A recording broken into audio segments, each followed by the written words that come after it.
Հայաստանի Հանրապետության երկրորդ նախագահ Ռոբերտ Քոչարյանի հարցազրույցը վրդովեցրել է քաղաքական տեխնոլոգիաների փորձագետ Կարեն Քոչարյանին։ Նա իր մտահոգությունը հայտնեց հարցազրույցի հատկապես այն հատվածի առնչությամբ, որում նախկին նախագահը խոսել է ղարաբաղցիների, իր եւ Սերժ Սարգսյանի մրցակցության մասին։ Եթե ղարաբաղցի չլիներ Սերժ Սարգսյանը,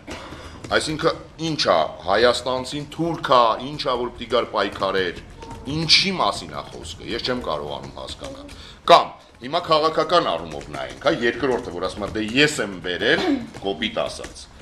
Չեմ ուզում խանգարեմ, բայց հետևից ասում է, որ սխալ անում։ Այսինքն, եթե սխալներ է անում, թող անի շարունակի քանդի, պետք չի կպնել, որովհետև ես եմ բերել։ Կարեն Քոչարյանը նկատեց, որ վերջին 5 տարիներին կարծես Ղարաբաղցի հայաստանցի սահմանը վերացել էր, իսկ այսօր սա եւս մեկ անգամ ֆիքսելն ավելորդ է։ Նա հավելեց, որ ծանրակշիռ քաղաքական գործիչը պետք է իր յուրաքանչյուր բառին հետևի, նա բլթեցնելու իրավունք չունի։